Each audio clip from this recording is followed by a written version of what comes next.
What is up, Isaac? How are you? I'm good, sir. How are you? I'm good. It's been it's been a month almost. It's been a while. Yeah, it's been a couple of weeks. So it's good to see you, sir. Good to see you as well. I literally just walked in the door. Oh, nice. I'm moving stuff around on my table. There's a single fly that is in this room with me. He wanted to be on the game chat. I told him that he wasn't welcome, and he decided to stay around anyway. So he is going to buzz around here and annoy the crap out of me for the next hour. It's fair. Speaking of annoying us for the next hour.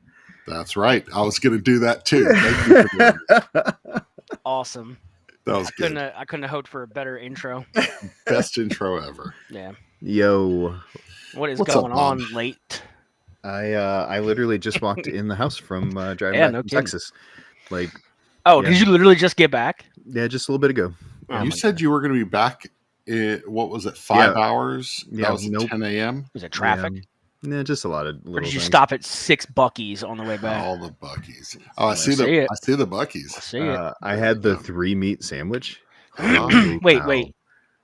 The 3-meat one is the chopped brisket, the sausage, and the pork? Smoked turkey. How was it? It was amazing. Amazing? It was amazing. Absolutely amazing. Because I've always thought about trying it, but I haven't been able to stray away from the chopped brisket. You still get the chopped brisket. That's the best part. I know, but I wanted to have the flavor still there to make sure. So it's all. Yeah, you don't want to squander an opportunity. At Buc-ee's. Exactly. 100%. I will tell you, just get both. Why not? The both? Philly. Have you guys had the Philly Philly burrito? Philly cheesesteak burrito? Fantastic. I love it. I saw it and I considered. Yeah, but I didn't. It's real good. It's real good. I agree, Hank. I got 3 different breakfast sandwiches when we went, though. The breakfast sandwiches were amazing. Did you get the breakfast taco? I got the brisket taco, the hippo taco, and then the biscuit sandwich. I don't even know what that is. The hippo was like brisket, sausage, onions, frijoles, like the beans in it with a green chili sauce. It was so good. How did I not see that before? So good. We're going to rename this the Fat Chat. Oh, yeah. Welcome to Bucky Chat. Essentially. Yeah, Bucky Chat. Hey, if we can get a sponsorship, I'm down for whatever. My gosh. I'd be so down for it. Yeah, Bucky's hit us up. But we're not here to talk about Buc-ee's today, are we? You know what I want to talk about? How the USPS sucks. Sucks. If there's somebody out there that is with the United States Postal Service. Woof. I'm angry at you. Woof. Anyway. Yeah. Speaking Ryan's of, not happy. No, I'm not happy because packages keep not showing up for days and weeks. And now I've got a piece of content that I can't publish or do anything with because the package doesn't exist because they won't deliver it because they don't feel like it. come on, USPS. I've heard horror Get your stories crap for together. Georgia. I heard it's pretty God. bad. I haven't experienced it yet, and I'm 5 minutes down the road from you, Ryan. So I'm gonna knock on a little bit of wood here.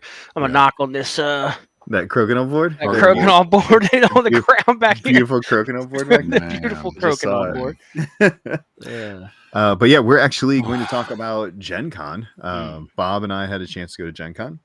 Ryan could have, but could have, but I didn't. Yeah, we'll talk about where we needed help for sure. Yeah. And kind of talk all things at Gen Con. But our opening question is, have you ever been to a convention that was not a board game convention? What was it for? I think I might have used this before.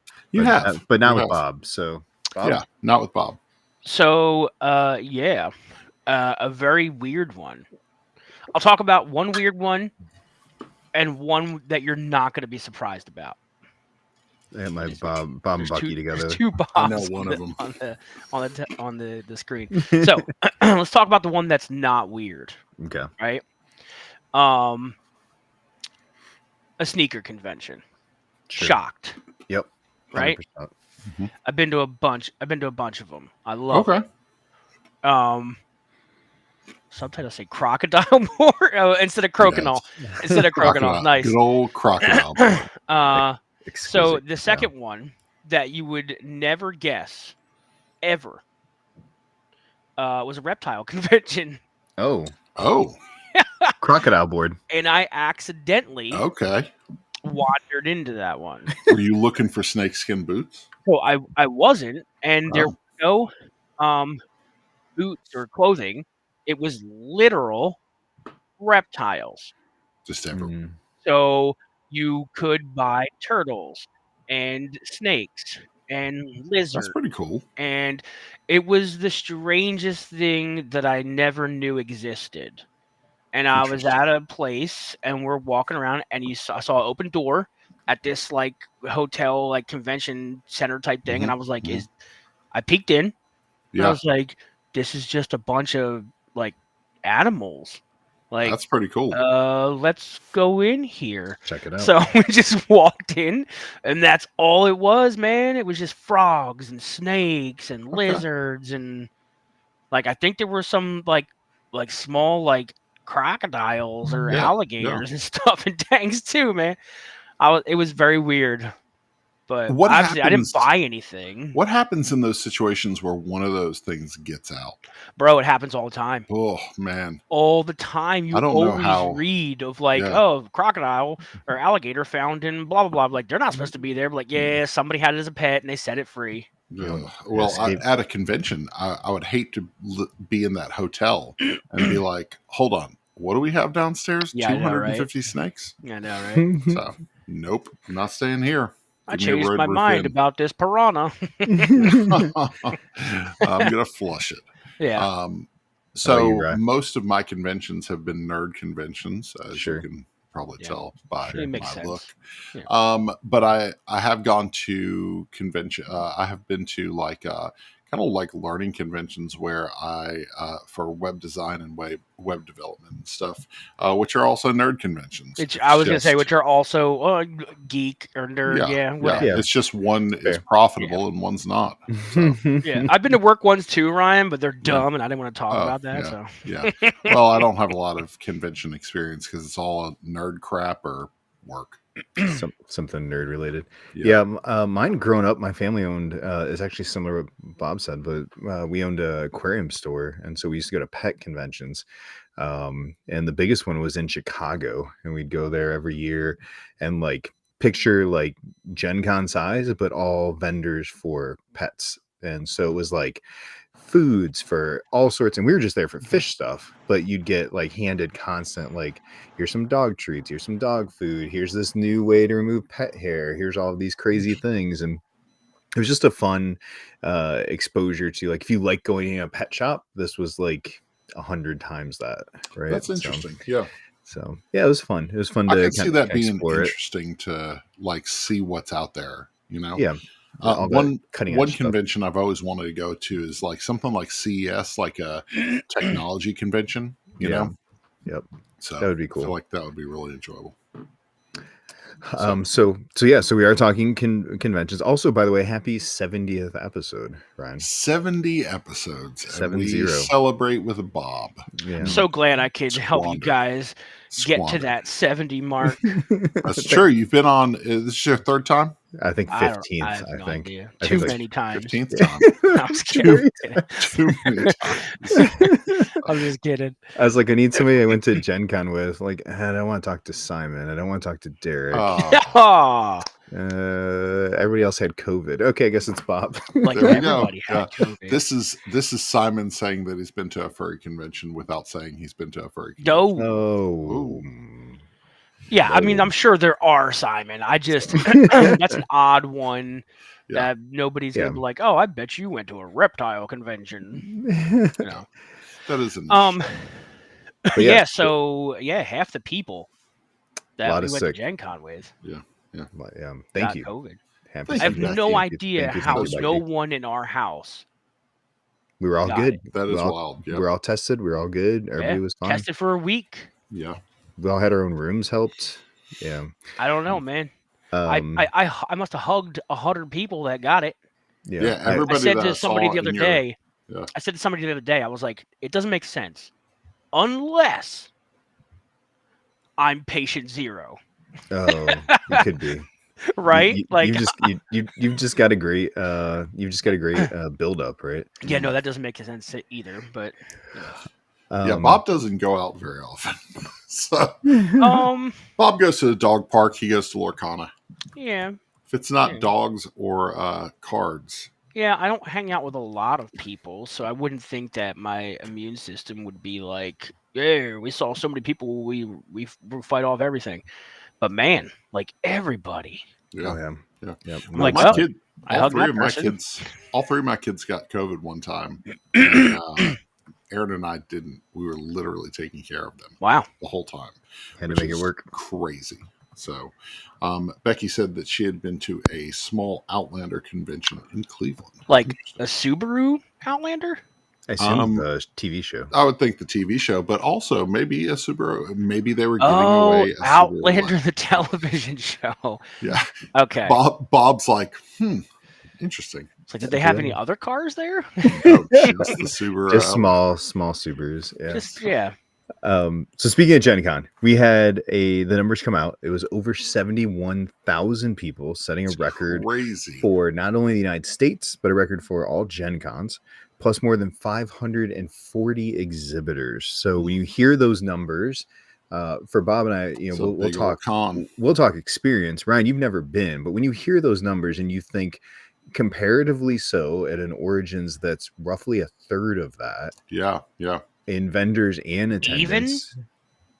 I think so. I'd have to look. I think it's less than that. Less than a third. What isn't it? Wasn't 18,000? I think it's like 17, 18,000, right? 17.7. Yeah. So So 17.7. So you're a quarter. What, a quarter? Yeah, close to a quarter. Yeah, a quarter of that. Which so is Ryan, nuts. knowing that, what do you think about when you think about? So what this would feel like? I think that I can't wrap my mind around that because I think there's two things that Aaron and I deal with going to conventions. I like a little more of an intimate convention. That's why Southern Fried is my favorite. That's why Tantrum House is a must every year, because they are smaller, chill. You don't feel lost in the crowd and you see people that you know. Right. Origins is a little overwhelming at times, especially for Aaron. The crowds, just the noise and everything going on. It's a little too much stimulation. Sure. I couldn't even imagine 71,000 people. I think I'm an extrovert through and through, and usually I only get tired at Origins on Sunday.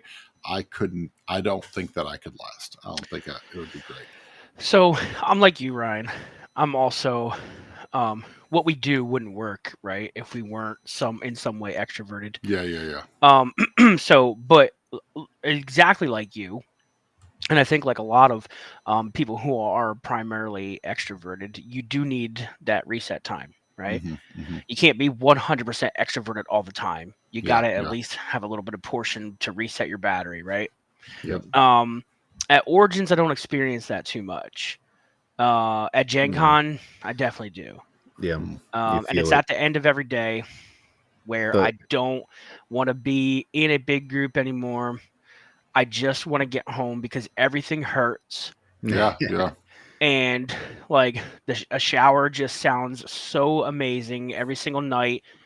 And by the time I'm done with that, we're like, I hope we had planned dinner and I might get to play a game or two. And it's a very tired game or two. It's a very different experience, Gen Con. I won't say that you shouldn't do it.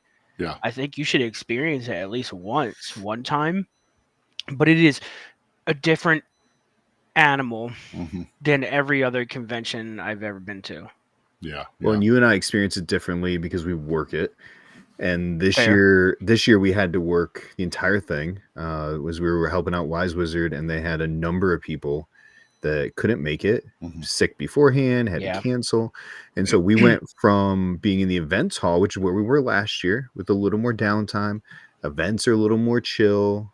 Are you teaching stuff, but you kind of let people play the game, to now on two ends of this booth that we were at, we stood the whole time. It was a standing booth 100% from 11 to 8, or no, I'm sorry, 10 to 6. 10 to 6, yeah. And then on your break, you were smart, went and sat down and ate. I walked around trying to get stuff. So I was you ran around trying to get stuff. I mean, literally bought one game. Well, I also scheduled my meetings during my breaks. This is the only time I had to get the couple of that I wanted. And so I'm watching, one end of the booth, I'm teaching Kapow, Sorcerer, and Robot Quest all at the same time, like literally. Wow. And we're doing pitches. We're doing 45 to 60-second pitch. Here's the game. Here's how it plays. Here's the overview. Boom. I got it down. Yeah. Bob's on the other side of the booth playing one round of caution signs over and over and over. As soon as a group of 8 or 10 were done, you got just as many. You're like, oh my gosh, can we try it? The next set of people were standing behind them. And you got to be on, right? You have to be on. You have to be excited. You got to give the full. I was like literally swallowing cough drops, dude. I was like, just get in there. Just get in. So for us, the big crowd it's a lot. It's overwhelming. It's exhausting. I'm a front facing. I have a job where I'm people facing all day. Yeah. But thousands and thousands of people and repeating the same thing over and over, it gets exhausting. Yeah, no doubt. We got to see a lot of people. We got to see people. Being in one spot helps you see people at a convention like this, because they come around and you see them and you say hey at the booth, and especially in the booth as opposed to events wandering around. Good luck.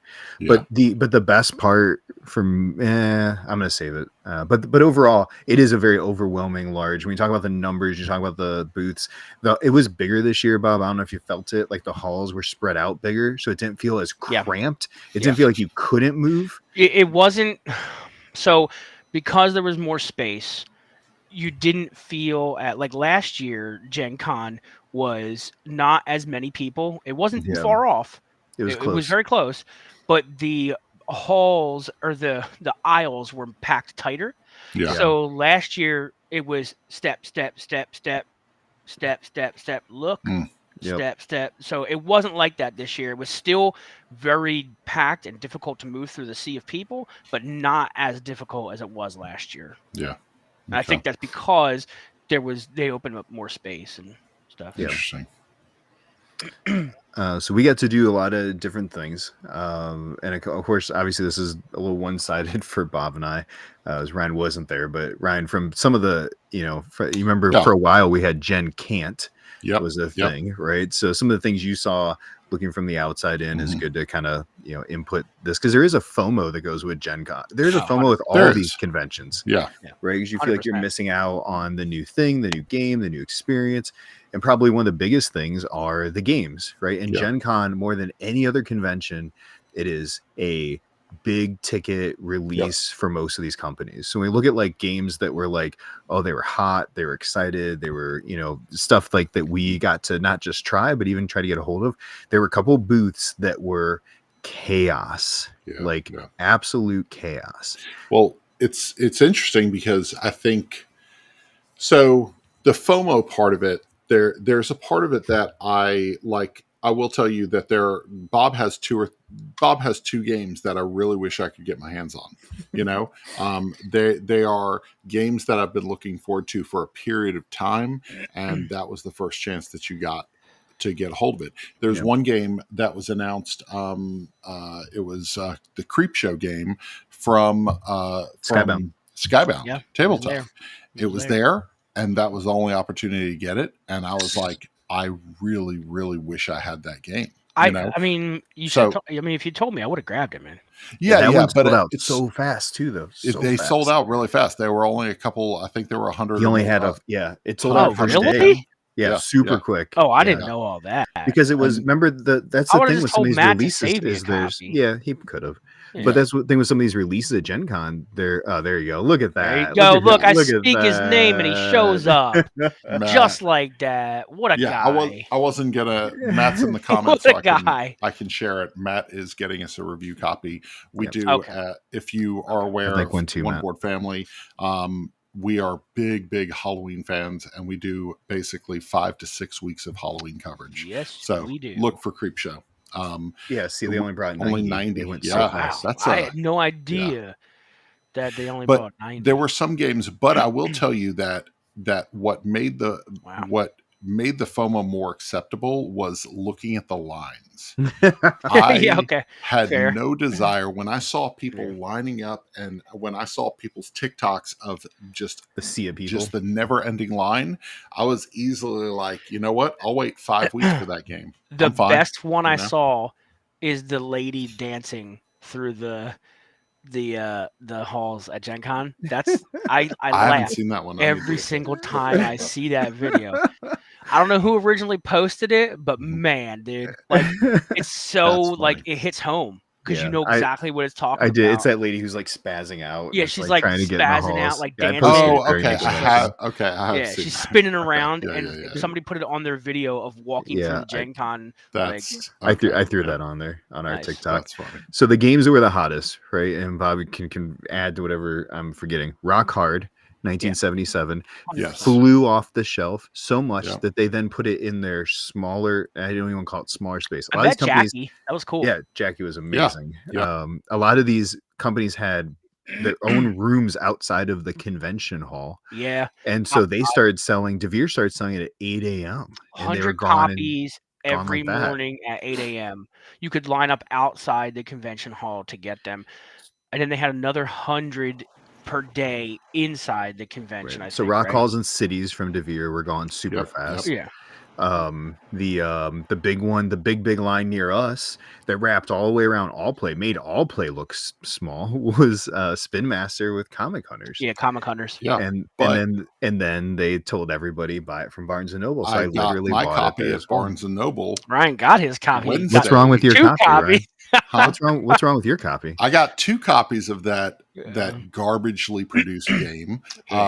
Both of them are hot trash because mine's sitting over here in the box. I still haven't opened it. You haven't opened it? I should open it and see what the cards look like. Hey, just a heads up. If you open it and you see that they're cut wrong, Spin Master won't do nothing for you. Just take them back to Barnes & Noble. I did. And that's where my second copy came from, which was also completely miscut. I should open it now. Barnes and Noble. Open it now. We'll do it live, dude. I'm gonna grab it. Okay, while I'm doing that, what else was hot? Those were the big fast sellers. Hold on. Slay the Spire. A Slay the Spire. Oh yeah. I didn't even realize that. Crazy sell. Nice. But those were the resale. Yes. But those were the big monsters that went super fast. Yeah. Gnome Hollow went really fast. I got Gnome Hollow. We'll talk about that later. Yeah. In the show. So teach me that one. I wanted to learn it. I just didn't have time, man. Yeah, I'll teach you this. You don't have time at Gen Con. It's the reason why I bought the game that I bought at Gen Con, because that's a game where you do have time. Right. And I don't know if we'll talk about that later. So we did get to play some games in the evening. We had an Airbnb through Wise Wizard, thanks to the team over there. And that was a lot of fun, actually. So Airbnb versus staying at the hotel, because the first couple of years that we did Origins, we stayed at an Airbnb probably 10 minutes away, 15 minutes away from the convention center. Not a big deal, but it definitely changes the way that you interact with the convention, because staying off site, you've got to factor in that travel time, parking, stuff like that. So here's the thing. Gen Con, Airbnb. Yeah, 100%. PAX Unplugged, most likely. Either way. Either way would work. Either way would work. Either way would work. The only downfall with PAX Unplugged and staying close and directly adjacent to the convention center is lack of game space. So we're actually looking into an Airbnb this year. Isaac and I, and a couple of other guys. I think maybe Matt is one as well that might try to stay with us. So that's a toss-up. Origins, hotel. 100%. Right into the convention. I need to be right next to it. We get to spend the longest time in that thing. I do not want to drive away from the what is that place called? The Columbus Convention Center. Yeah. I do not want to drive away from that. I need to stay right there. The difference, Ryan, and until you go to your first Gen Con, you feel it. Like at Origins, we say meet in Hall C, right, or D, or whatever it is. We're all going to meet in there. I can find you pretty easy in there. I'm under this banner. Exactly. Yeah. At Gen Con, good luck. Yeah. Every hotel has giant ballrooms that are the size of Hall D that people are playing in. So 5, 6, 7, 8 Hall, or they're like, I'm at the Hyatt. I could be like, at the which Hyatt. There's 3 of them connected to this convention center. People could be in the Lucas Oil. Yeah. Like, where are you gaming? I don't see you. Oh, I'm in Lucas Oil Stadium. Like, what? So meeting up with people walking is all the way really, over really there. hard there. Yeah. So and that we had makes people sense, come to us. Unless you have a plan, you know. So we had people come to our Airbnb, which worked out. People drive out to our Airbnb. Now, granted, we were only miles away. 1.7 miles away, which is, with a little bit of traffic, was about 5 to 7 minutes. I think we jumped out of one Uber in the morning because it was just a nightmare to get into downtown. Thursday was out of control, man. Thursday was insane. Thursday was insanity. Yeah. But yeah, definitely stay off site, Uber in for a Gen Con, I think is a good way to do it. Get a group of friends together. 100%. But you do have to be aware that the Ubers and the Lyfts are a little crazy. And with something like Indianapolis, there was a Blink 182 concert Saturday night. Yeah. So like along with all that stuff, and Bob's going to tell you this while I grab my comic hunters, you got to be careful with those Lyft drivers and those Lyft passengers. I forgot about that. So Bob's going to tell you this Lyft story while I grab this. Okay. So, man, and I'd rather I had been in the morning too. But it was after work on, I don't know, it might have been like Friday or Saturday. I don't even remember what day. We were exhausted. We were carrying out like 1,700 pounds of board games. That was the day that Isaac got Slay the Spire, and we're lugging these things out the door. And Isaac calls the Lyft driver, and Lyft driver pulls up, blacked out caddy. We're like, oh, cool, this is awesome. So we go to get in, and we walk up to it like, yep, that's the license plate. Let's go. Lady comes in, swoops in, opens the back door of the thing, and apparently tells the driver that her name is Isaac. We have no idea how, but Isaac is running allegedly. Yeah. Isaac is running up to the window, which is not being rolled down, with his phone. Yeah. Pointing it to the driver, said, "This is me. Is this you? This is me." And the guy does nothing. The lady slams the door, and the guy goes whoop and just takes off. And we're like, that lady is in our Lyft, our Uber. That's wild. We're like, what? So Isaac, obviously the phone number is in there. Yeah. So Isaac calls him like, that lady is not your passenger that you have in the thing with you. The dude's like, what? Oh, I'm so confused. Do you want me to come back? I'm like, we want you to come back. Of course you wanted to. Where? Yeah. This lady, I don't know what her plan was, man. Like, was she just going to get randomly dropped off at our drop-off point? Yeah. Because man, Or was she just gonna get to a certain point in the ride and bail and just jump and just jump out? Like this is close enough. It seems like it's something that she's probably done before. So. 100%. Yeah. 100%. So Isaac, let's see if you have miscut. Oh, sweet. But at least yours are miscut in a way where you don't have white all along one side of They're miscut, but they're usable. Yeah. Let me go grab my copy real quick. Are your promos miscut?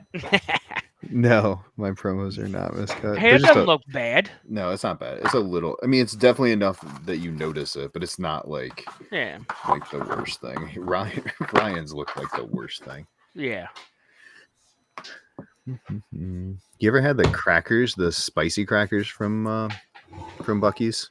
No. Oh my gosh, dude, they're so good. We gotta keep track of the snacks, man. We loaded up on some snacks. Yeah. A copy of Comic Hunters. Yep, beautiful. Yeah, beautiful. Looks good on the outside. Beautiful box. Yeah, great looking box. And that is where the beauty stops. Let's see now. Let's see the inside. So we got about 20 cards that are cut like that. Oh. Turn it around. Let me see. Is it Yeah, there's. Yeah. It's not pretty. Yeah. No. It's just it's disappointing. I'm sitting here with like. What was the price point on that? 25. 25. Somewhere around there. I'm sitting here with like 400 or 500 games around me, and I've never had a game that was so poorly cut. Which is tough because Spin Master has been. I mean, I've never had a problem with Spin Master games before. Yeah, it's just wild. I don't know if it's that they rushed the game, but like I've got there's one deck of these cards is completely miscut.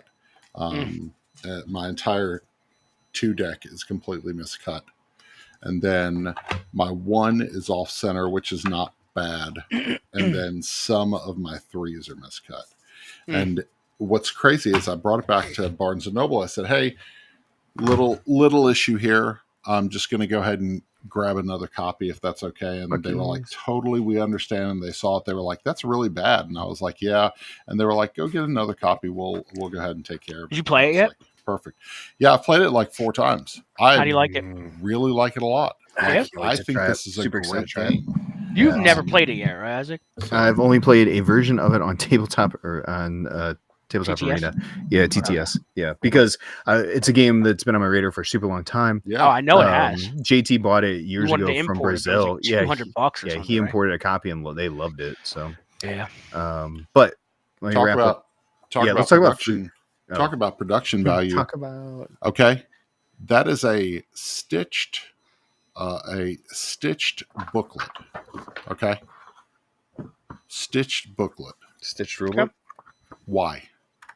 Like a comic book. When I opened it, I was like, "Whoa, the production value!" And then immediately got me on the board, and I was like, "Whoa, the production value!" Oh my goodness! All right, well, we'll get back to the games from Gen Con in a minute, but that was a hot one. That was a super hot game there. Let's talk about food. We love food when it comes to conventions. We love eating it. We love going to different places that serve it. Oh, and we get some good food. One of our favorite places is the pizza. We call them pizza logs. It's not pizza logs. Yeah, the stuffed pizza breadsticks. They're absolutely amazing. They're from Kilroy's. Kilroy's, yeah. That's usually a go-to for us. But one of the things we've learned about Gen Con, and one of the things that's often said about Gen Con, is that the food in downtown Indy is not great. And I would say you're pretty correct with that. And you just have to get out of the area just a little bit. Yeah. And you can find some really good food options. One of the things that for me really stood out, I think the most, was our venture. Bob, myself, and Simon went on to the I forgot what it was called. Indie something. But it's an old Coca-Cola factory that they had basically gutted and put in a bunch of nicer restaurants, like kiosk counter service restaurants, a big bar. They had people playing music, and Simon got literally one from everything. It felt like with his food choices, but I got a little bit of everything. Yeah, I got a warm lobster roll that was amazing. Nice. It was just a cool, kind of fun environment that they actually hosted something the Tuesday night before Gen Con there. 4 or 5 companies, including WizKids, did. The Garage. A garage. Yeah. So that was a really cool. You had to drive a couple miles, but well worth it. Really good food options. 100% well worth it. It was kind of like, Ryan, it was kind of like a version of, what's the place? Banks Food Hall? Bank. No. What's the Origins North Market? North Market. North Market. Mm-hmm. Yep. That same concept. But these were like, they felt like higher end restaurants. Definitely. They were a little tiny bit more like just a one notch level up. The place was gorgeous. Yeah. It was cool. Absolutely gorgeous. That's awesome. What about food for you, Bob? Anything else that stood out besides those 2 things? No, we didn't really do a lot in the way of food this year. Gen Con lunches are very difficult. Mm-hmm. Gen Con lunch is not really a thing. No. We don't have time. If we had all the time in the world, I'd probably hit the food trucks, right? Right. Because that's the hotness at Gen Con as far as food goes, right? Everybody just goes right outside. Ton of food trucks. Food truck alley, right? Mm-hmm. Everybody just hits all the food trucks. But the problem is you have to make sure you have 45 minutes to wait in line to get the food from the food truck. And working the convention, we don't have time to do that there, right? That's an Origins thing. That's a PAX Unplugged thing. Those are lunch. Those lunches at those conventions are special. Those are the places where we go to North Market. We hit the lunch thing each day at North Market where we want, right? Same thing. Reading Terminal Market, PAX Unplugged. We hit the lunch thing every Reading Terminal every day, whatever thing you want, right? Yeah. Gen Con is packed lunches. So you don't have a lot of time to do anything. Sack lunch. You just, exactly. So we bring our lunch pails, pack sodas, crackers, chips, sandwiches. We make them the night before, so we don't have to leave. We go into the tent where we store all the back product, grab our stuff. I go to a table and sit down and just decompress and eat. Yeah. Isaac is a crazy person. Takes his sandwich on the go. Yep. And just is eating as give me that game. Yeah. So I like to actually take a break. And I don't want to say Bob wants to savor his food. Yeah, I don't want to say it sucks. But like it's just not a convention for daytime or afternoon food. Nighttime, it's better for nighttime food. But again, at the end of each night at Gen Con, you're exhausted. You're so exhausted. We did hit up a good Chinese spot. We did a big. And that's the thing, right? We got the Chinese food. We brought it back, right? Yeah. We were like, dude, can we just get something and go back to the house or the Airbnb? Yeah. Also, so, like the first night, the first night was kind of cool. Wednesday night, we hit up a couple of places that were doing, like a lot of these companies do big events for Gen Con. Come check out our games, have some food and drinks on us. What was the joint that All Play had their thing at? I forget what it's called, but that one was awesome. That buffet they had out, that spread was actually really good. I would say that was my favorite and best chance to get to know or get to see a lot of the people. Yeah, we saw everybody, like all the different content creators, all different media people. That was the spot to see them all the first night and interact with them. And everybody flowed over to Lucky Duck right afterwards. So everybody, same people, just Yeah. And I told Grant the same thing he told me last year, Gen Con. I said, I see you right now. I will probably not see you again. Yeah. 100%. I'll see you at PAX. And I didn't see him again because he's got a ton of stuff he's doing, right? And like that's just the way those work. But so before we get into the games of Gen Con, what is a word of advice for someone looking to go to a convention that maybe has never done a convention? Whether it's a Gen Con, whether it's an Origins, whether it's a Southern Fried, right? What's a good way? What's a good one piece of advice to give somebody who's new to conventions? Okay. So, hello, Andrew Smith. What's up, Andrew? Andrew. One piece of advice. Yeah, I'll do mine real quick. Mine is the same one I always tell people. It's the 3-2-1 rule. It's simple. It's easy. published it years ago when I started writing about origins. It's 3 hours of sleep minimum, 2 meals minimum, Yeah. 1 shower minimum. You need to get all 3 to 1 of those in every day. And it's very easy to just keep push. I'll stay up till 5 a.m. It's not a big deal. Yeah. I'll just have these crackers and I'll be fine till dinner. No, you got to take care of yourself. So you got to get the minimum sleep, minimum food, and please, for the love of God, take a shower. These convention halls with 71,000 people. And I will say, compared to Origins this year, they had the AC cranking really good at Gen Con. It was nice and cool. Yeah. It never felt stupid hot. Origins this year messed that up, and I don't know what happened. Yeah, it was a little bad. It was a little warm. It wasn't quite tantrum con bad, but it was bad. No. Woo! That was something. That was something. So I would say, piece of advice: don't try to do everything. I think I remember my very first Origins, and I remember leaving Origins disappointed. Aaron and I were going with media badges for our very first time, and we were trying to cover the show with Rick, and the 3 of us were trying to do the most we can. We're a brand new site, trying to do as much coverage as we can, and this was our first big convention. And I remember coming home and feeling like I failed at it. But I only did that. I only feel like I failed at it because I didn't see everything. I missed a lot of things. And I think as long as you think that you're going to be able to see everything, you'll feel like you failed at conventioning. So don't try to see everything. Just see the things that you think are the most important. Yeah, that's awesome. Perfect. We got a couple other recommendations. Yeah, so in the chat here. That's one I was going to say that Andrew just said. This is very important. Bring yourself a refillable water bottle. That is like 100% clutch must. I also want to say, I know T-Bone, nice that you. That's so dumb, dude. I have this one saved. Oh my goodness. I have this one saved in the system. You're ridiculous. So, yeah. I just realized I don't look at myself, so I'm like, wait a second. Tebow said shoes. A ton of shoes. I do want to say comfortable shoes and change of shoes. I don't know if Isaac can, if this is a medical thing. Isaac, you're a doctor. So, I don't know if that's a thing, but I feel like it is, right?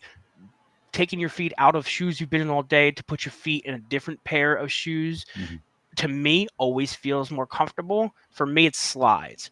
From shoes to slides, right? It just feels more comfortable on my feet at the end of the day. You're letting everything breathe.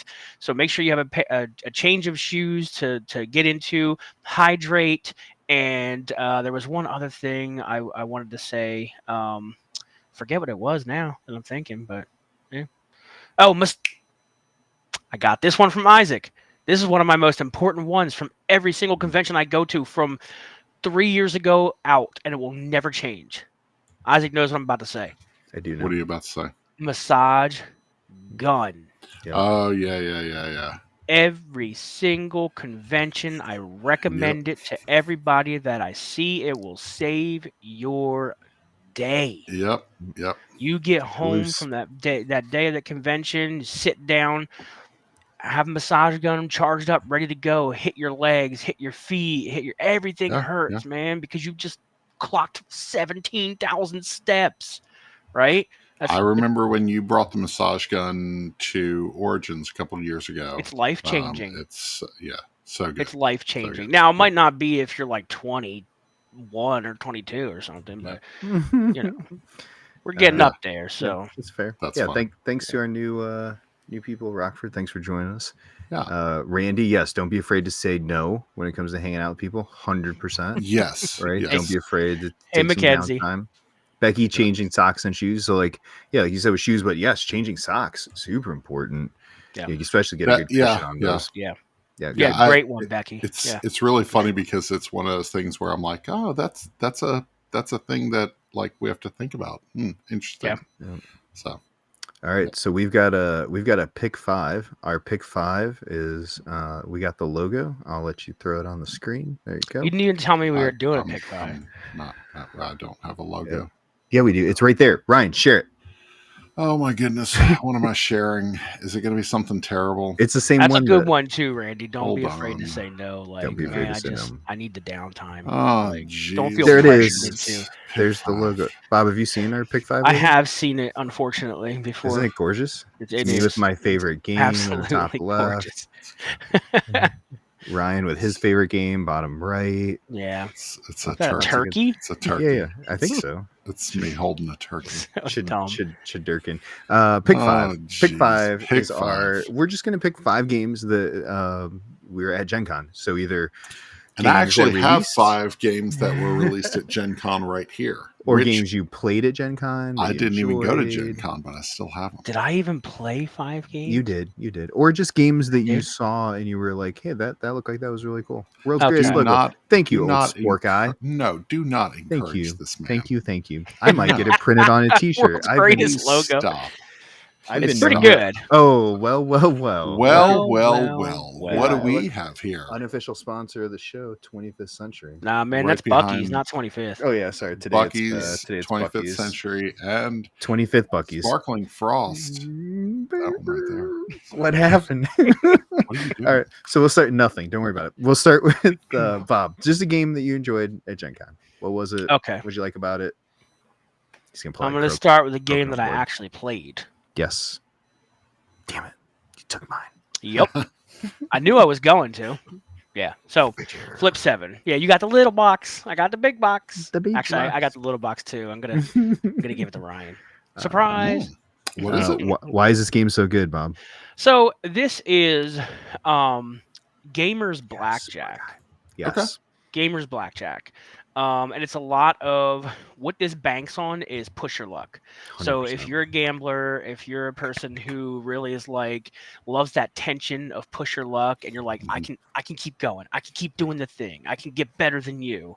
That tension that it brings in to the game is really, really fun. And not only is it just blackjack, like you're not trying to get to 21. You're trying to flip over. What is it, Isaac? It's 1 1, 2 2s, all the way up to like 12 12. 12. Yep.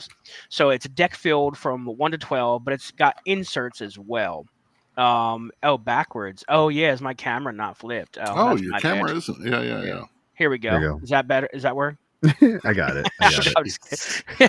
Jeez. It plays up to 18 Yeah. out of this small box, which is crazy. That's cool. So you're literally saying there's a dealer every round, Mhm. and you stop. It's first person to get to 200, but Okay. every round stops when everybody all busts, or everybody says, Flip okay, 7. I'm done. Flip 7 cards. I'm out. Yeah. Or flip 7, yes, or flip 7, which ends the round. Okay. If you can flip 7, you'll get a bonus 15 points, which is great. But Nice. getting there is difficult because the way that you bust is getting a second number of the same type. So if I have a 7, I don't want to see another 7. Yeah. But there's some mitigation that's thrown in there as well, which makes it really, really fun. Nice. Like second chance cards, flip 3, freeze where the- somebody so where they the can't dealer keep has scoring. to flip 3 cards. You can keep it yourself, or Okay. you can pawn it off onto another player. It's really, really well done, and it was So caused good. a lot of laughs, a lot of uproar of excitement, like I did it, Nice. So Nice. it was rowdy on the table, and it plays like what, Isaac, 8 or something? Out of this box, it plays 18. That's great. Out of that box, it plays Yes, 18. it's crazy. We played it with, I think, So 11 2 or 12 boxes, we're the looking one at night. 36, right? Yeah, That's and you crazy. could totally do it. You absolutely could you play that could. head count with Okay. us. And it was fun, and because it was that quick, the teaches 30 seconds. Oh yeah, easy. Not even 30 seconds, and then anybody can get in, and you're Nice. invested in your own score, you're invested in everybody else's score, so you're watching the people, like you're goading them on, like yeah, do it, like you won't flip another card, Yeah. so there's Yeah, a that's lot cool. of, and it's It quick. sounds like a really good push your luck, like kind of party game. I was Yeah, very 100%. happy with Yeah, that game, and I 100%. had the time to play that game. Yeah. Great. That's cool. Yep, And that one's that's good from the pick. op. The op, Yes, yeah. that's from the Yep. op. Fast Awesome. running fourth quarter release. They have some great releases this year. Yeah. So I'm going to name Cafe Barras. We've had this one for a while. Yeah. This one released at Gen Con. This is a super cute capybara based board game where you're running a cafe. The economy in the game is really fun. It is a lot of fun to play with families, but it's entertaining enough and tableau buildy enough for gamers. So although I loved playing it with my teenage kids, Aaron, myself, and my sister-in-law actually fell in love with the game and really enjoyed it as gamers. Nice. And so Cafe Barras is a really good one, and it was released at Gen Con this year. Future release, a couple years ago at PAX Unplugged. PAX Unplugged. Oh, they were. When we went to a midnight. You actually brought me. You brought me back a little 2-player pack. That's right. Yep. Yeah. And I thought it was really cute, but I think the final edition of the game is really well done. Like as far as like awesome. the well, I mean, it's kids table, so that's to be expected. Kids table, and So anyway. No miscut cards from there. No miscut cards. Oh no.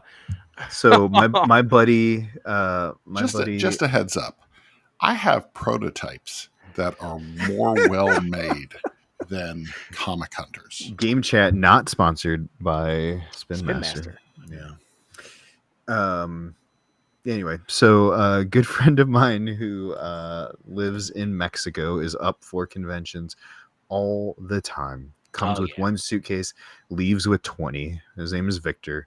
He is the game, buys everything, every pin, every game, every promo. Like I've known him for years. He's part of our Dice Master community. And he came up, he's like, I've been looking for this game for 10 years and they finally brought it here. It's only published in China, in Hong Kong. What is it? And he's explained to us, and Simon's like, yeah, I know that game. It's amazing. And so we bought it, we learned it, we played it, and it was the funniest thing to play lifeboats with you guys. Oh, you know why I forgot about lifeboats? Because I was so tired. This is so aggressive, but it is mean. Yeah. So I'm just, and it's just, I don't know how to explain it other than like lifeboats are sinking. You're jumping in and out of them. You're voting people in. You're voting people out. It's constant around the table of like, you think you're in a group with Bob, like we're going to make this work. And the next time people change lifeboats because they're trying to get safely to an island, you're like, well, I don't care if Bob sinks or not this turn. Derek, let's get him. And so if you're good with that type of game, it is hilarious. Yeah, it's a game of screwing your friends over for sure. Yeah, I think it's like 20 years old. It's an old game. So it was hilarious. Nice. Number 2. Oh, is that me? That's you. I think that's the 2 games. I think that's the 2 games I played, dude. No, here I got another one for you. This is your next one, Bob. It's my next one. Things and Rings. Yeah. Okay. Yeah. See, I don't have a copy of Things and Rings. Yeah, I'll help you out. I got 10 over here. Look, man, so what did you like about Things and Rings? I'm serious when I say that Gen Con is a different beast, dude. Like I was so exhausted, dude. What do you like about Things and Rings? So Things and Rings is fun. I'm not good at the game. You were good at it. I think that I am. Yeah. You were actually better than most of the people I saw demoing it. I can get the categories. Sometimes it's hard connecting the categories. But yeah, it's fun. It's you're creating, what are those things? The Venn diagram. So you create a Venn diagram. You have 3 strings. They lay over top of each other, so they create like 9 different spaces, right? When they all lay over each other, and 2 spaces. Everybody knows how a Venn diagram works. So then you have cards in your hand that have different things and objects on them, and each one of the sections of the rings has a descriptive thing, like this area is how the word is pronounced, or how it sounds. This is how it's used in life, everyday life. So you're playing words to down to the rings, and then the one person knows where every single one of those words is supposed to go. Right. So they have the key, right? So you're playing a word, they take it, they place it where it's supposed to be, in what part of the Venn diagram where it's supposed to be. And based on them doing that, you are deciphering what that keyword is. So what, I don't know, what was the example? What were you doing, Isaac, that you had? It was like made of wood, 1 syllable. Yeah.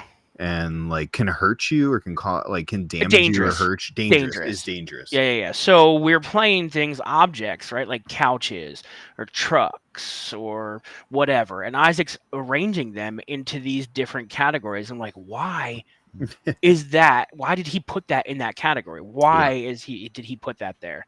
So you're trying to decipher what each one of the clues for each section is.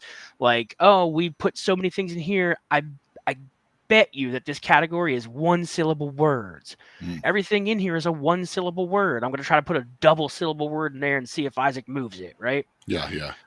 So you're trying to figure that out based on playing words to areas in the Venn diagram. Yeah, it's a lot of fun. That's cool. It's a really fun game. It's just sometimes like I'm playing like 50 cards. I'm like, why can't I figure this out? What is the rule? Yeah. Who made that too? All Is play. that no? All No, play. I know all play. No, designer? Is it Scott Brady? Peter Hayward. Peter Hayward. Yeah, Peter Hayward. Because Jelly Bean Games. Scott has a game that's similar to that I played at Andrew's convention, Proto ATL. Okay. A few years back, and when I saw Things in Rings, I forgot to ask Scott about it. I never saw who made it. I was like, I wonder if that's Scott's old game that he showed me, which I believe is signed now. I just don't know where it is or what it's called. I don't think it had a name back then, but fair enough. Yeah. Right. My next one was a Gen Con release. This is Parks Roll and Hike. This one is set in the Parks universe. This one's a really nice, classy roll and write game. It's a little on the lighter side, but I'll tell you, it really fits the bill for just an adventure roll and write game that has a unique art style. I'm actually very happy with the way that they went away from the art style of Parks, and they have a very particular art style. Even Harvest is like that, but Parks Roll and Hike has a fun, silly art style to it. It does, and the color palette is really nice. I like this game a lot. In fact, I haven't played it yet. Yeah, it's really good. We just played it. Yeah. What now? We just played it. I enjoyed it. Yeah, so my full review for this actually went live this morning. So Parks Roll and Hike is a great one. If you didn't get it, Parks Roll and Hike, did Henry have a part in that? Or yeah, it's Henry Audubon and Maddox Schuler. Okay. Yeah, I got Henry to sign my copy. Oh, that was Henry's autograph. Nice. Oh, that's awesome. There it is. Yeah, Henry, good guy, man. Yeah, it's a lot of fun. It is. So you guys, if you have not gotten this, it was released at Gen Con, but it will be out in retail in September. Oh, I didn't know that it wasn't in retail. Yeah, this was Gen Con release was for it. Yep. Okay. All Play has a tiny box series of games coming out. This is one of them. This is my favorite one so far. That's the one I wanted to try. Yeah. Super easy, super quick. 1 through 21, 3 different sets, and you have to guess, is the next number higher or lower, same suit, or is it a fairy that you're trying to catch? You score points if you're right, you lose one if you're wrong. 3 fairies show up. Yeah, it's real simple, very light. Yeah. I wanted that one and Lure. Yes. Yes. So you should come to PAX Unplugged with me this year, right? I know. You should. Number 3, Bob is going to talk about a game he played with Derek, and it's a game that he loves because it has soccer in it. Oh, yeah. I mean, sure. Okay. So Ryan probably has my copy sitting over here on the side because I just replaced a bunch of parts. Are we talking about Binyo? We're talking about Binyo. We're talking about Binyo. Binyo. Yo, you got the yellow bands too. Yeah, man. Okay, I got brand new black pegs. Oh, yeah, I saw those. And they are sharp looking. So great little dexterity game. What are you guys doing with Binyo locally? I know there's something going on. We actually are. Binyo League starts September 5th. Is the first week of League. It is an 8-week league where we're going to be playing at a local barcade called Bites and Brews. And so if you are interested in Binyo and you are in the Columbus, Georgia area, League starts. 8-week League starts September 5th. $20 entry. We're going to be playing. It's going to be a really fun. We have a whole structure to the league, including a private Facebook page for players. I love it. And I'm telling you, Ryan, you have to try the board. Maybe we'll go down to Scofflaw again and play some more stuff. But the black pegs, hit differently. Really? than the silver pegs. So I was like, what is going on here? Why are these shots acting like this? I took one of the black pegs out and put it up against the silver, and I think they're just a hair thinner. Really? So I was like, man, this changes a lot right here. So shots that I was taking today that would normally not go in were going in because I feel the ball is bouncing differently off of these pegs. Okay, so for League, well, we got to talk about that then. You have to try it for yourself. Okay. You see what's going on. It could just be a thing, right? Yeah, it could just be you play one game on this board, or maybe boards are different. Boards are different. Yep. Right? Yeah, it's like every soccer field, right? Soccer fields are different, right? Not every field is Shannon has a Bino board, and so that doesn't surprise me. Man, it's Shannon's good stuff. A man of good taste with games. That's true. That's true. We always say Shannon of good taste. Ride number 3. What do you got? Number 3, Contra Banter was released. So good. I forgot we played that too. Good Contra Banter. I've remembered all the things we played now. I love it so much. Contra Banter is one of my favorite party games of this year. It is one of Aaron's most hated party games. I love it. I love it so much. It's so good. I love this game. And so actually my full video review goes for this live tomorrow. It is one that I really, really like. And Contra Banter, if you don't own it, like you've got to experience it. It is definitely an experience. That's for sure. I love it so much. We won. Yeah. Yep. Which was great. I feel like I got paired with a couple of really great liars. With Gabe and Heather. I think so. Board Game Mama and Games with Gabe. Nice. So, yeah. That's fair. That's fair. Two really, really good liar friends. Yeah. Now, Contra Banter is if you're good at just telling stories and bull crapping. Yeah. Contra Banter that's one of the best. So yeah, that's what I do. That's what you do. Bob, it's what I do. I got another one for you, Bob. What else did I play? That you enjoy? Hold on, because I don't own it. Well, you got to say number 3. I don't even remember.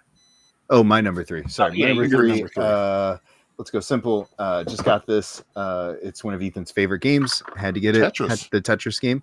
It's got a similar feel to Drop It, but it's very different. You're trying to design Tetris lines. It's from PWH, right? Buffalo, but it's published. But Buffalo it's published by Buffalo Games, but it's published by them. So a lot of fun. Yeah. Love the tactile. I mean, you can't go wrong with Phil Walker Harding. Yeah, you can't. Absolutely enjoy it. This is one you taught me. I did not love it, but you guys all love it very much. Oh yeah.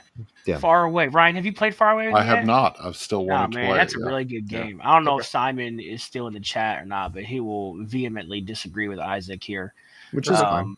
And that's fine. I was also very tired when we learned it. 100%. Yeah, we were exhausted. Like every single game we played, we were exhausted, which is why the light ones were like the best, which right? is mostly what we played. Yep. Yeah, so Far Away is a really, really fun game. I don't know when it came out. I think it might have been. It was in the spring. In the spring? Yes. Origins? Yep. Okay. Origins.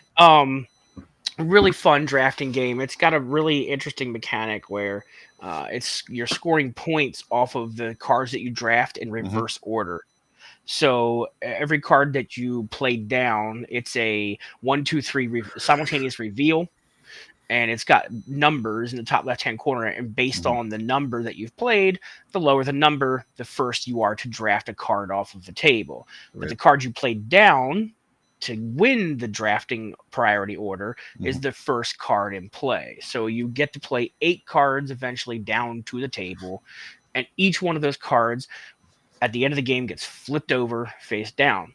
You flip from the right side, which would be your 8th card played. That gets flipped up first. Okay. There's a scoring condition on every one of the cards. That scoring condition has to be met, and it's looking for things like needs to see red cards, or needs to see yellow cards, or needs to see a certain iconography or symbology. Right. The problem with that being is the card, you have to lay them down in an order where when it flips over, it sees everything in front of it because it's looking. So your later cards that are getting flipped over first at the end of the game are looking for things they can't see because all the cards that you lay behind it are all face down.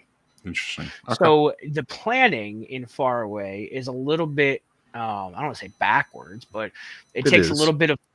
little bit of concentration to understand what's happening with it. That's I'll cool. teach it to you, Ryan. Yeah, I I'd like to learn. think you'll like it, but I Yeah. also assumed that Isaac would enjoy it as well. So I think I was a little tired, like I said. Yep.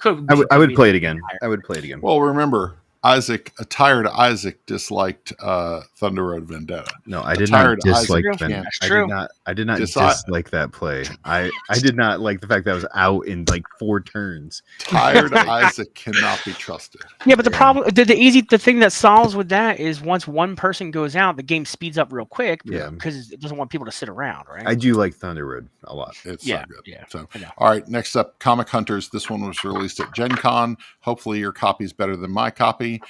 Production on this sucks. Hot eggs. And, we've talked about it. Yeah, we've talked. Hey, about hot it. eggs are delicious. It sucks lukewarm. You like cold eggs? I don't. But anyway, yes, number 4 for me. But man, game I just picked up from Gigamic while I was there. I love the original. This is the one thing I asked them.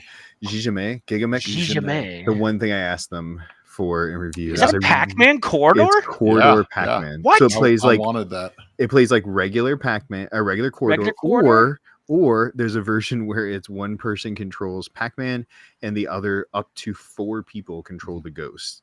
Now I've heard it's very hard. I didn't even know there was a thing, dude. It is very hard to win as Pac-Man. Okay, 100% agree with that. So yeah, I have a lot of I actually have a bunch of those old wooden games. The wooden ones. From, like Quartro, Gigamic, Quarto, Gigamic.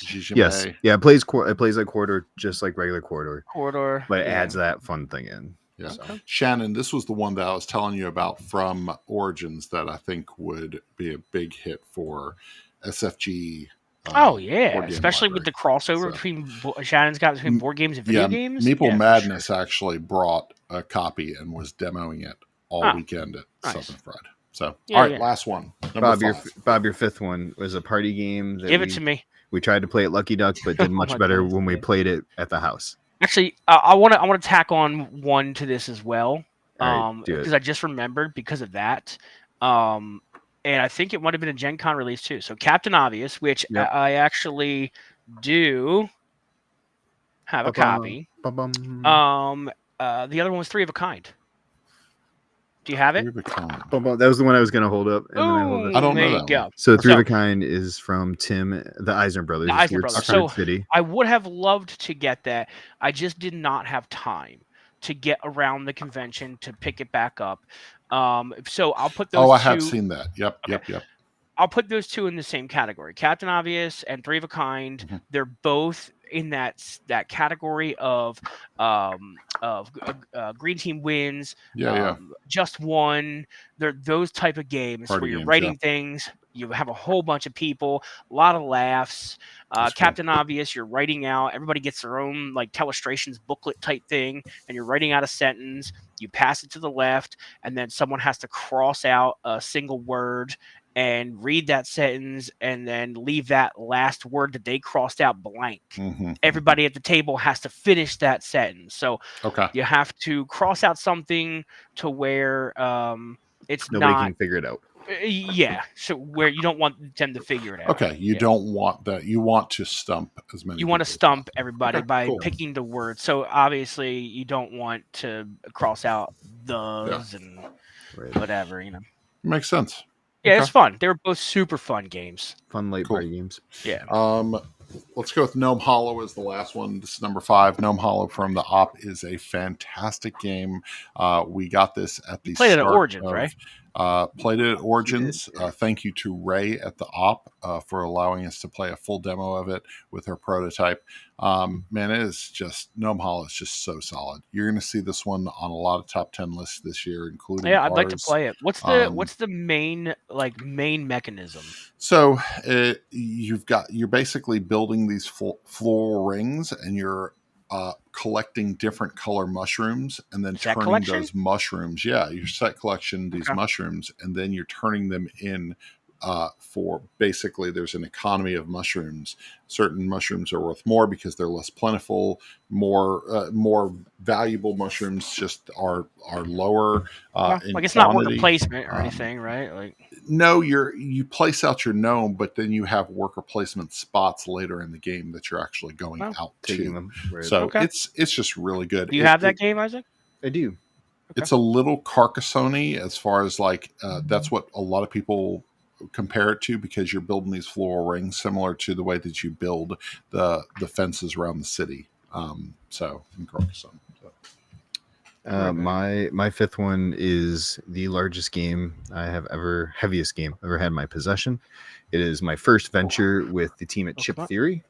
I'm just holding up the lid. Oh, wow. Yeah. The Elder Scrolls game. It's 28 pounds, I believe, Jeez. of just heaviness. And it is a lot. It is going to be one of the biggest tackling projects I do on review probably ever, because there is a lot of content in this box. No doubt. Oh, look at Princess Buttercup. Oh. Princess Buttercup. Welcome to the show. The star of the show. Nice. So yeah, that's our games that we have enjoyed at Gen Con. There's a lot of games released. There was a lot of good stuff out there. She looks so frightened. She's like, am I on the internet? That's her always look. I love it. Constant frightened. I love it. So, go ahead, babies. So as always, we'll finish with real quick. What are you playing? What are you playing, Bob? What have you played since you've been back? Anything? Oh yeah. So let me see here. Let's do. I'm just gonna put Bino on the list because there you go. I mean, Lorcana. Yeah. Yes. Yeah. Absolutely. That's what I play. Tis the season. Yeah. So actually, I played a little Bino, because I put some stuff together and set some stuff up. Yep. Lorcana. What else did I play? Did I play things? I feel like I played some more stuff too since I've been back. Lots of Lorcana. Though. We'll play some stuff. Tons of Lorcana. Yeah. You know me. Yeah, that's all I can really think of right now. Like, I'm putting Bino on my list. Play a ton of Bino all week long. I've played Trash Dash a couple times. Trash Dash is coming from Shiny Pigeon Games. This is coming to Kickstarter in September. It's a really cool racing game. Great components. Really cutthroat racing around the board. It reminds me of like a short form Mario Kart, just trying to win the race. I really dig it, and I think that families are going to really gravitate toward Trash Dash. And then probably one of my biggest surprises this year, Doomlings. Doomlings is good. I didn't get a chance to play that with you the other night. I had to leave. Yeah, so Doomlings is good. I dismissed this game because it was kind of like a social media, mass market thing, and Doomlings is actually a lot of fun, and I really enjoy the ease of play. So Doomlings reached out to us and asked us if we would review Doomlings and an expansion box, and I really like this game. It is a card game that I would easily I'll have put to on Christmas list. You have to teach me that one too. Yeah, it's fun. This is one that you can just bring this box somewhere and be like, who wants to play a card game for 30 minutes?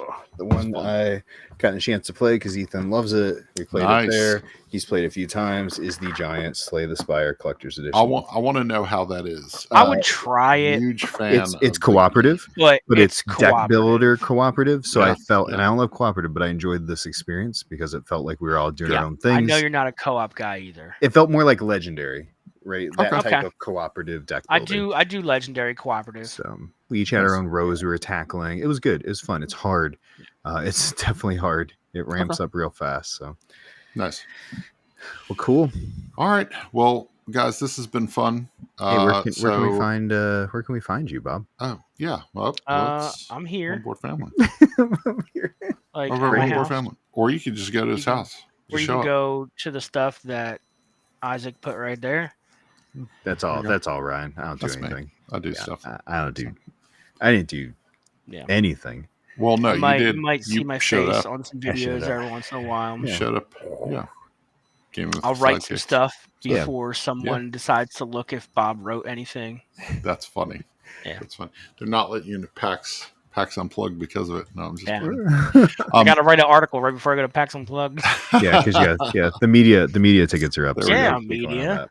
I just submitted mine for PAX, so get that going. Nice. Very cool. Well, you guys can check out my review for Contra Banter goes live tomorrow on our YouTube channel. Parks Roll and Hike from Keymaster Games. This written review actually is live right now. Cafe Barras, I did a review for this a while back, weeks and weeks ago. I'm going to review Comic Hunters. You better believe the crap out of that. Man, are you gonna? I'm going to review this one. Well, review the gameplay separately from the game production. No, I'm going to review both of those things. I'm going to tell them how much I love the gameplay and how much I regret spending $25. Yeah. So it's fair. Hey, thanks, Randy. Thanks for joining us.